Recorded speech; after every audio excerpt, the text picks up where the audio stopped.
Hello, folks, and welcome back to the Brawl Boxing podcast for the first episode of 2021. We're brought to you by the Brawl Network in association with DraftKings. I am Kieran McCourt, and I'm joined by co-hosts Colin McGuigan and Ram McLaughlin. As always, guys, we're sponsored by Manscaped, which produce some of the highest quality male grooming products to people all over the world. So if you use our discount code BRAWL, you'll get 20% off and free shipping. So please get all of that. First shout out of the year goes to Paul Kennedy. For anyone who knows Big PK, he's a busy man.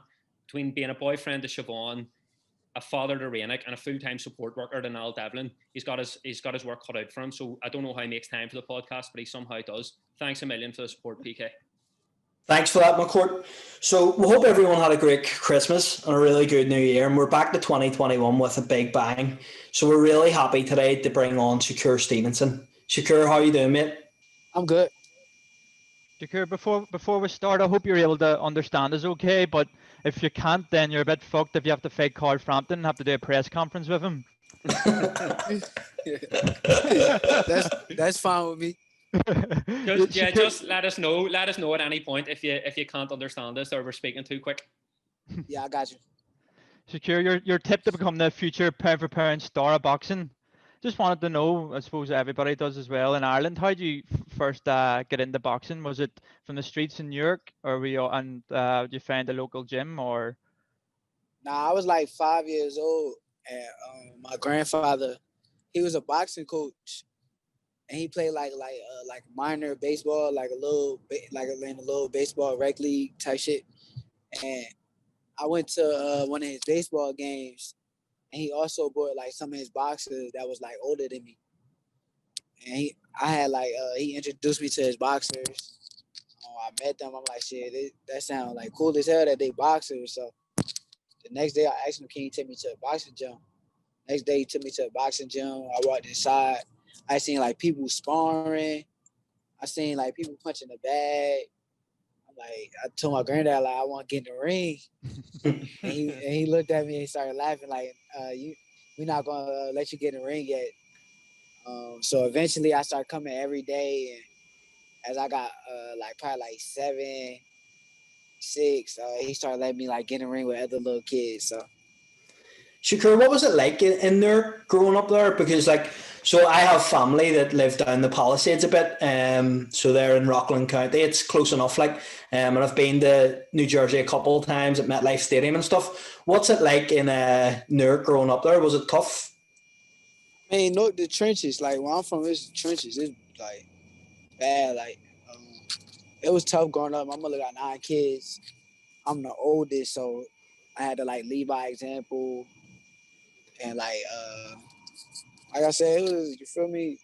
I watched your Instagram live on Christmas morning with your wee brother opening his Christmas presents. So yeah, that was funny. What about in terms of your mom? I think, did she name you after Tupac, or am I wrong on that?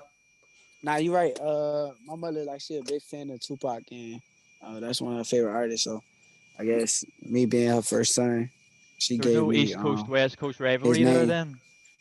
Nah. I like the West Coast. No pressure being born with 8 brothers and sisters and Tupac's name. That was a big boots to fill. Talk to us as well. 19 years of age, you got picked for Rio Olympics, which is pretty mad.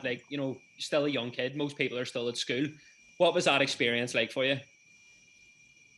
It was a little different. I mean, I kind of been preparing myself that whole time for that experience. So it's even when I was 15 and I was fighting in international tournaments and fighting in world tournaments, I was mentally preparing myself for the Rio games. So it was a cool experience. I ain't like it as much as I thought I would just because of the fact that I came home with silver. But other than that, everything was kind of good. 19 years of age and you weren't happy with the silver? I don't like silver. Silver not cool with me. I don't like number 2. What did you notice a new sense of fame when you came back from the Olympics? Did your life change much? Yeah, it definitely did. Mainly because of Floyd had threw me on his page, and everybody had seen me on Floyd page, and then everybody wanted to sign me, so I was like everybody wanted to sign Shakur Stevenson just because I was the main person that went to the Olympics and did something, and we ain't have like no Olympians in the U.S. go do anything in a while. So, I mean, my life definitely changed then. I noticed all the fame and I started getting more money and stuff. So yeah. Shakur, Michael Conlon's like a good friend of the podcast, and we had him on and stuff. In terms of that robbery at the Olympics, were you a bit worried whenever you seen that happen? Were you maybe a bit annoyed that you didn't get to meet Michael at the Olympics, or?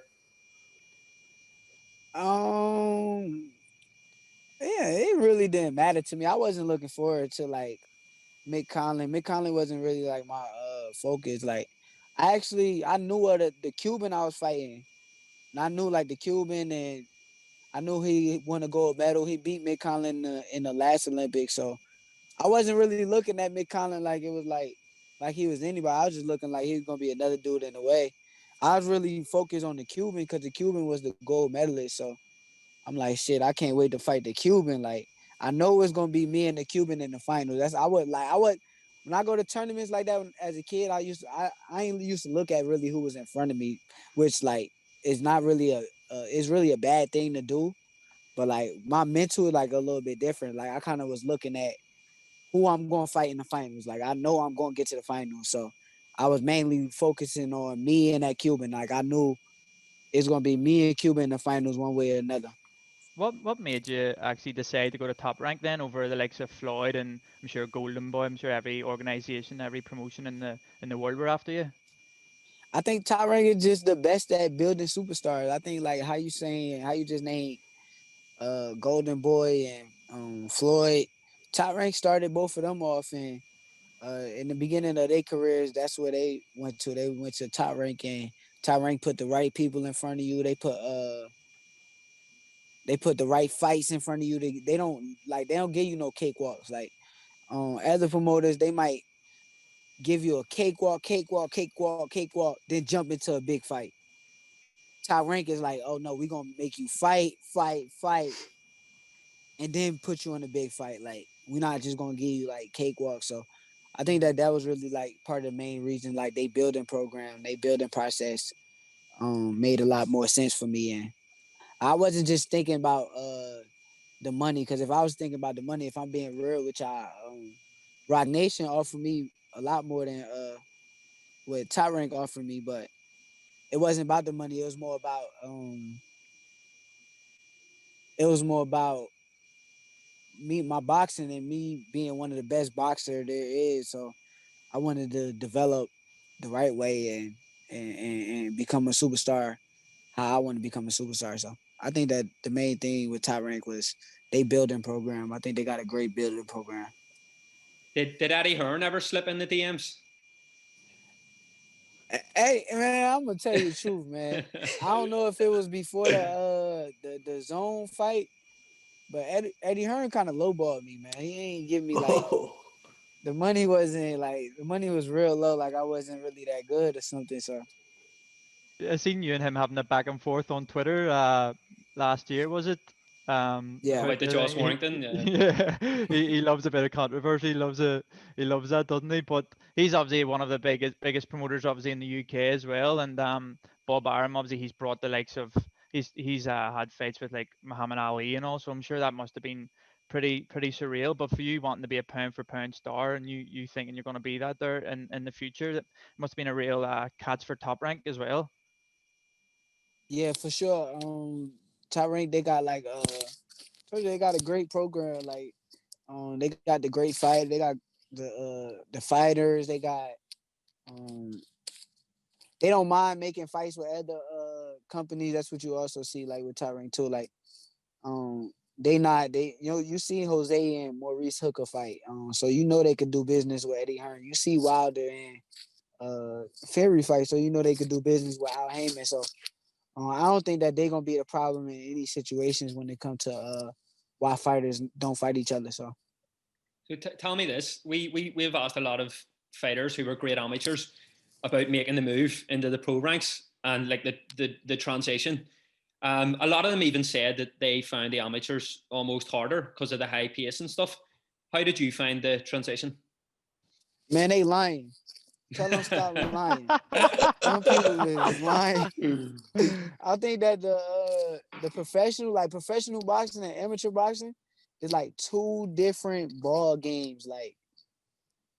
I could feel like what they say is like hard at certain times because it's like when you fighting amateur, it's like you got a style where it's like you've been fighting amateur your whole life, so you get used to winning on points and doing this and when you turn pro, it's like now you gotta know it's a whole different ball game. It's like when you amateur, it's like you boxing for glory and what you is as pro, but it's like when you professional, it's like your life on the line too. Like you fighting with little 8-ounce gloves and one punch you could mess around and die in the ring like I just feel like it's a whole different ball game. Like you gotta learn how to sit down on your punches. You gotta learn how to be able to really have defense because in the amateurs you probably could get hit with them boxing gloves, which is like they got a lot of padding, so it's like they don't hurt as bad as them actual pro boxing gloves where it's like you get hit and it's like shit, what the fuck? I don't want to get hit by that no more. Like that's how I am. Like if I get hit, I don't want to get hit with the same thing no more, especially in the pros, because like you never know what punch if they land on the right shot, what it could do, and in the right spot, what it could do to you. So I just think like it's a whole different level. Like it's like the amateur level is the amateur level, but when you go pro, it's like that's why you'll notice like a lot of real good amateurs. They could be real good amateurs, but they not gonna also like it's a lot of amateurs you would think will go pro and be a good pro, but they you feel me like the styles is different. You can't like adjust to the style. You're gonna be stuck. Like when I first started pro, I feel like my first few fights I had an amateur style. Like I'm coming out amateur. I'm coming out doing amateur stuff. So I'm thinking like shit, it's just let me get my points and get out the way. But as you start to get used to it and adjust to it, you understand that it's a whole different ball game. A lot more rounds. You got to be in the best shape of your life. You're not just fighting 3 rounds no more. Like everything matters outside the ring. How you live your life outside the ring is very important when it comes to being a professional. And like I think I'm glad that I understand it because a lot of like young fighters like they just coming in the game, so they don't really understand it. So they kind of like you'll see them taking L's or you'll see them like having a hard time adjusting to the pros where it's like they saying them fighters is not that good, but it probably is that good, but it's just a difference between how good they was as an amateur and when they turn pro. So I just think So it's two different levels. Right now, if you got in the ring with 19-year-old Olympic silver medalist Shakur Stevenson over 3 rounds, what happens? Do you stop him or does he box the head off you? I think he beat me. Yeah. I think he beat me. But I think that if we fight in 10, 12 rounds with the same fighter, I think that I'll beat him. And do you think you'd stop him? Nah, he's not gonna quit. He's not getting stopped. Nah, he's not getting stopped. He ain't got no quit in him. There's no quit in him. No quit. Your style, like now as a fighter, is probably my favorite style as a boxer with a hit and don't get hit, and it probably brings out a lot of longevity in boxers' careers. And do you think that's where the comparisons with Floyd come from with you, like the shoulder rolls, the pot shots? That seemed pretty evident as well in the Gonzalez fight, where it was a boxing masterclass, really. Yeah, I think that's exactly where it come from. But it's not. You gotta really look over the years. It's not just Floyd. Like, you gonna look at Sweet Pea or they try to say Sugar Ray, but Sugar Ray Leonard, if you really go watch some of his fights, he had fights where he just boxing people's heads off, and it's beautiful to watch, but the fans might not like it as much. But I feel like back then, like in Sugar Ray time, people appreciate boxing, so it was a little bit different. Like I feel like Sugar Ray not gonna get the he don't got it's not social media now. Like with social media, people want to like look at your highlight tape and they just want to see the one knockout. Like they just want to see the big knockout. But I feel like back then, if you look at like Sugar Ray Leonard, like you're not gonna see like certain fights you might see. Oh, Sugar Ray slumped that dude, or he just went in there and beat that dude up. But sometimes he might have nights where it's like you feel me, he just boxing the dude head off and that's what it was. So I just feel like I feel the comparisons to that, but it's not just Floyd. Like, it's the traditional of, like, the best boxers. Like, we can fight. Like, we can also fight. Like, I'm a fighter too, but we're a master of our craft. Like, we go in there and dominate. We gonna go in there and dominate every round, every single second of the fight. You're not gonna catch moments where we're not dominating. That's gonna be the fighters that when you see them in them big fights with the other dudes that's supposed to be this good, you're gonna see them outclass them too, because it's like, you feel me? Like, it's the Andre Ward type fighters, the Sugar Rays, the Canelo, the Floyd Mayweathers, the special kind of fighters that you see every generation. Like, all these other fighters, with all due respect, I ain't dissing these dudes. Like, I think that these dudes good fighters, but you seeing them get hit, you see them lose rounds, like, you see them have close rounds and close fights. Like, every fighter that we just seen fight that we could name, besides probably I say Devin Haney. Besides Devin Haney, I'm gonna leave him out the conversation. Every fighter, you seen them in a tough fight. Like, seen them in a real tough fight. Whereas, like, with me, you don't see that. Like, even if you up the level, like Joe, like you said, Joel Gonzalez, that's a young, hungry, undefeated fighter. He was young, hungry, undefeated, just like me. It's not just like I was fighting a regular, like a bum or whatever. I'm not fighting a bum. I was fighting a young, undefeated, hungry fighter who won a world title. Yeah, I was just about to touch on that, Shakur. Obviously, you won that world title within your first 13 fights. You're only 2 years as a pro. What was the confidence like going into that fight? Did you know that you were going to win it going into that fight? Obviously, you've got that fighting mentality, but did you know it was game over when you got in there? Yeah, I kind of knew it was game over during training camp. Like, I like judge how I do. Like, in my training camps, I kind of like, I go in there and I spar so good. It's like, I'm feeling so good about my preparation, my sparring, my running, my everything. I feel so good. Like, I'm in shape. It's nothing that I could have did. Like, I go in the fight knowing that there's nothing that I could have did more than what I done already. So my phone died. My other phone died. I had to put it on the charger. No problem. No problem. You're all right. Yeah, we're just touching on the Gonzalez fight. Like, when I was watching that, he seemed to be trying to put on a lot of pressure, but he was just punching air. That must demoralize fighters, like, fighting against you. And he obviously had a lot of bad blood going into that, so he was wanting to take your head off, and he couldn't even hit you in the slightest. So, what's that feeling like when you just know that they're mentally defeated, probably a few rounds into the fight? Now, I knew it. Like, in like the second round, I came back to my corner, and I told my granddad, I said, I got him. I got him. I know I got him. So, like, I don't know. It's a good feeling. Like, while I'm in the ring, like, I know, like I see him like trying his hardest. Like, and he's not a bad fighter. That's what people don't get. Like, just because he fought me and it looked like that with me, it don't make him a bad fighter. And that's gonna be the problem. Like, throughout my career, where it's like, oh, I could go fight a Burchell, win every round, 12 rounds straight, make it look easy. And then you hear, oh, he didn't fight nobody.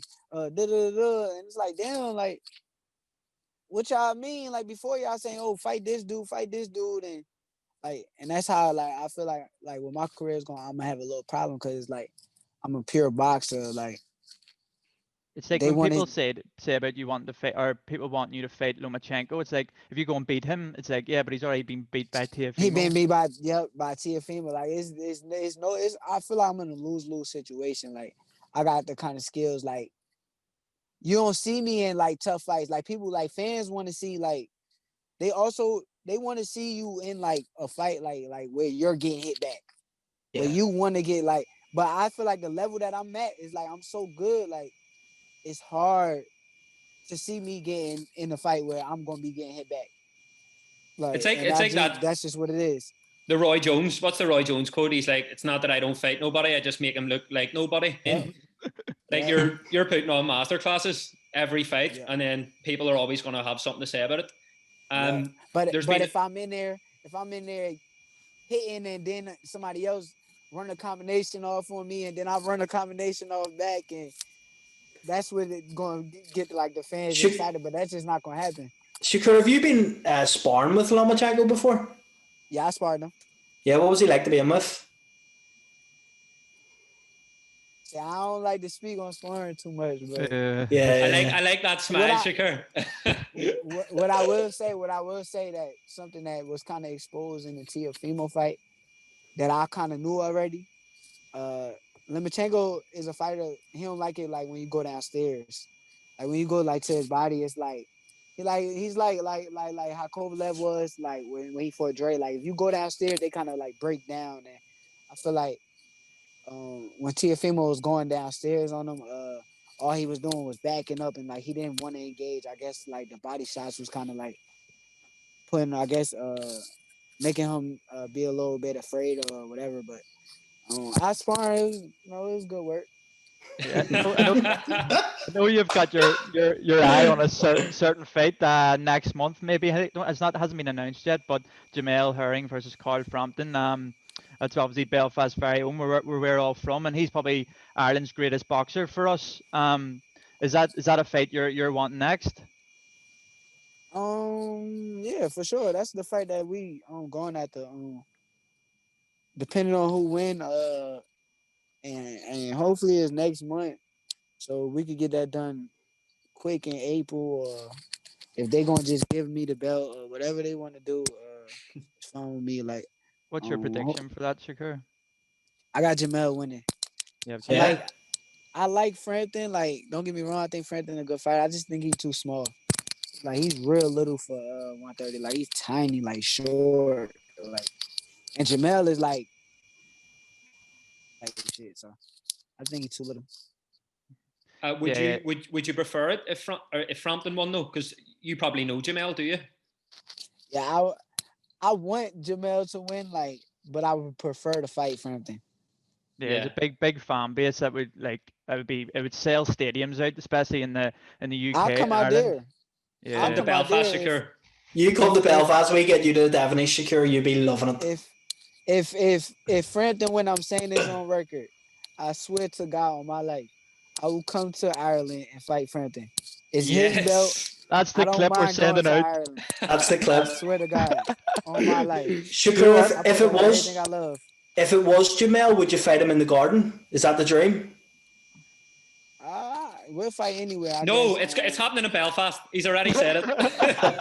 Even if it's Jamal, it's coming to Belfast. We'll take Shakur. You've already said it. You've already said it. If it's Frampton, we fighting Frampton in Ireland. Yeah, he was actually Ireland. Yeah, it was sort of like his swan song, sort of against Jamal Hearn. If he wins or loses, but then it's sort of that their fight with you on the horizon, sort of like the respect he obviously must have for you, that he's willing to continue on and want to fight you next as well. Does that humble you, or is that a big thing for you as well, coming from like a 2-weight world champion too? I mean, it's depending on if it's true. Like he could say it like in interviews or whatever, but like it's a difference when it's like being presented like in front of you and you gotta like really say. But I don't think Carl Frampton's scared. That's what I was saying too. Like I don't think like he'll be scared. So I don't like. But like what I was hearing, like from what I was hearing, like from the inside, I was hearing like he was gonna retire or whatever and not fight no more. But I heard him doing the interview and he said that after he fight Jamal, he'll fight me. So you just gotta wait and see. I guess we'll see who wins. But it's definitely a lot of it feels good to know like Frampton is got me on his mind, and also I don't know if you remember, Shakur, about 2 years ago when Frampton was fighting his last big fight in Belfast, Billy Joe Saunders threw a Nando's at Wilder, like a chicken leg of Nando's, and got chased down the street. So if you come over to Belfast, we'll bring you to Nando's. Will you throw a chicken leg at someone to start a fight? Nah. I don't do no fighting outside the ring. No, but even if we'll give you a butterfly chicken and just throw it at Tyson Fury. Nah, I'm cool. Shakur, we need to ask you, right, after the Garcia fight at the weekend, there's a lot of talk about the sort of 4 kings at the lightweight division. I know it's annoyed you. So why do you think you're being left out of that sort of Fab Four connection? I think mainly because of they 135, like they all in the same weight class.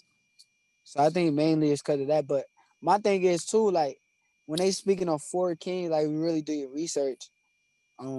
Marvin Hagler wasn't at their weight. Like Marvin Hagler had came down from which weight he was at to fight with them. So I don't know. I think it's crazy as hell. Like I think if you being real, like a lot of them fighters on that list can't really fuck with me. Like me being 100% like real. A Did lot you of them see? fighters. Did you see a lot of openings from that Garcia Campbell fight where you could exploit someone like Ryan Garcia? See, I ain't gonna diss Ryan too much, but I'm gonna say he got a lot to work on. He real flat footed. His chin in the air. Like he keep his chin like all the way in the air. Um, but Ryan better than what people gave him credit for. They act like Ryan couldn't fight. Everybody act like Ryan just an Instagram fighter, which I've been knew that they was wrong about that because Ryan actually could fight. Like you can see that he could fight. He's tall. He got speed. You can see that he's not just like no Instagram type dude. But I still think like he make a lot of mistakes. Like he keep his chin in the air. He load up on a lot of big shots instead of just uh like being fluid and letting it come. He tried to load up and I don't know. I seen a lot of flaws, but I seen a lot of good too.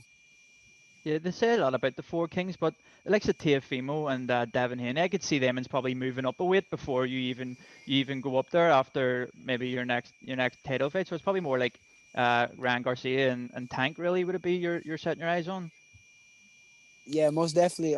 Most likely for real.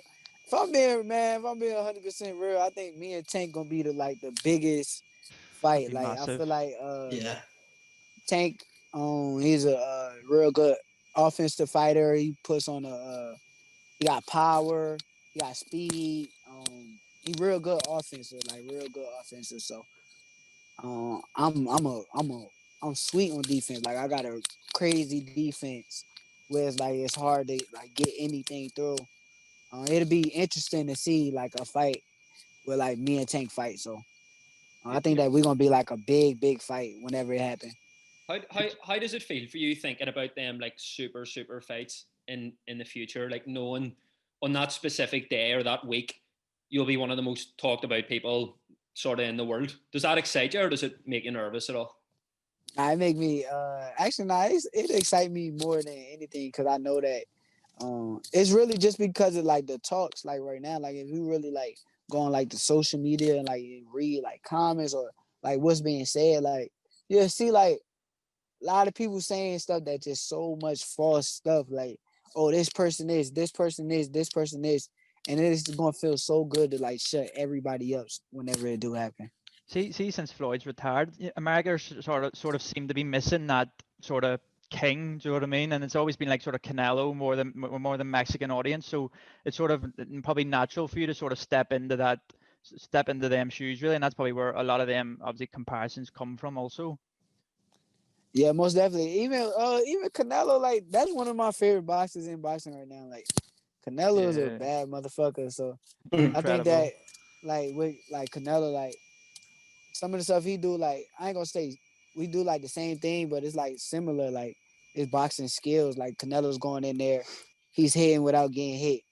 Um, Even if he don't get the stoppage or he go 12 rounds, like you're not gonna, you feel me? Like he the king right now. You can't like, you feel me? Yeah, But that last uh, fight when he I'm fought gonna Callum get Smith. there. Yeah, that last fight when he fought Callum Smith, he just targeted his left arm or his left arm, just little things like that. The detail, the fine details that he goes into in every fight, it's incredible. Like, Yup, and he's standing right in front of him, making him miss, moving yeah, his head and touching him. And I think that's just beautiful boxing right there. That like what Canelo do. Would Should, he should, be would he be pound for pound number one or Terence Crawford? Mm. It's real tough. or you. Before Are I you? said, I'm gonna be a real job. Before I said, but it's kind of hard, like, cause Canelo done like he's going up in weight and like back and forth and weight and fighting whoever. So it's kind of hard, like to say like Bud over Canelo, but um, only thing that's like beholding me with Bud is like Bud had every belt in a 140-pound weight class, and he also like came up from 135. Like people don't understand. Like Bud ain't just he came up from 35 all the way to 47. So I don't know. It's tough, man. Shakur, I'm going to put the gloves down for a second here, right? I want to know, how did you and Drake become, like, I see you popping up all over his Instagram all the time. How did you two come about being friends? Now, that's a good question. I think that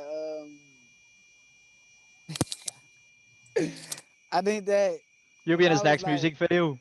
yeah, maybe when I was with Adrian Broner, I had like, but we already I already knew of Drake and stuff like that. Like we already like, you feel me? Like he knew of me. Like I went to one of his shows and he was like happy to see me. He was showing me like a lot of love. But then after that, I was with Adrian Broner, and we went to like a show in Miami. Not even, we didn't go to the show. We went to like a private club, and I went there. Like the whole night, I was just talking with Drake, and he ended up like giving me his number. And when he gave me his number, he had told me like we need to hang out and stuff, and he told me like he had told me to text him and shit. So I texted him the next day, told him it was me.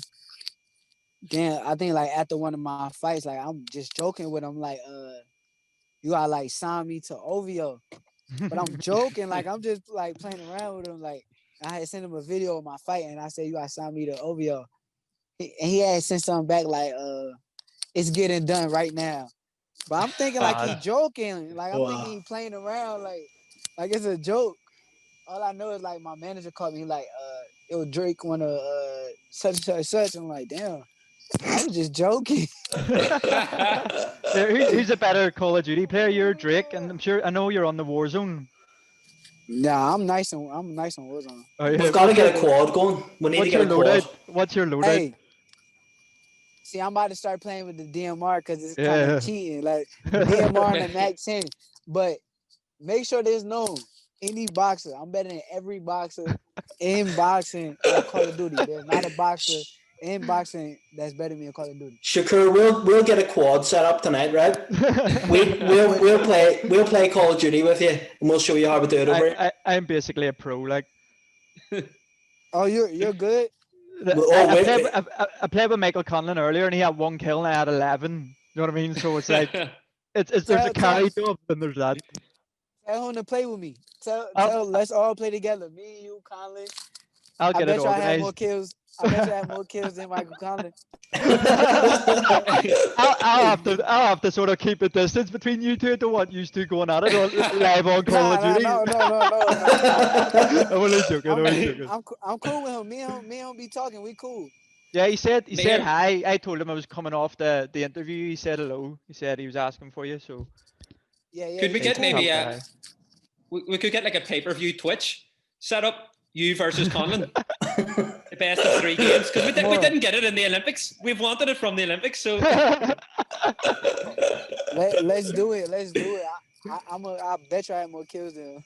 I'll DM you on Instagram later, and we'll try and get that sorted out, lad. 100%. Well, Shakur, thank you so much for coming on. We were so excited to get you on because we're such big fans of you, so we really appreciate it, mate. Yeah, I appreciate y'all too. Thanks very much, Shakur. Have a good one. Top man. And hopefully at one point before one of the big fights, we'll get you on down the line as well. That would be amazing to come back on. So okay, that's thanks fine. very much. See you in Verdansk later, Shakur, all right? I'll meet you in Superstore. Oh yeah, but nah. I'm not dropping Superstore. We're not dropping that Superstore. That's what we're not going to do. It's too hot. Promenade East. I'm cool with that. That's better than Superstore. Superstore too crazy. Class. All right, Shakur. Speak Thanks. to you soon. Appreciate that bit. Well, lads, what a start to the new year with Shakur. We're buzzing to be back, and we'll be back again next week with another massive episode. Thanks everyone for listening and your continued support over the Christmas period.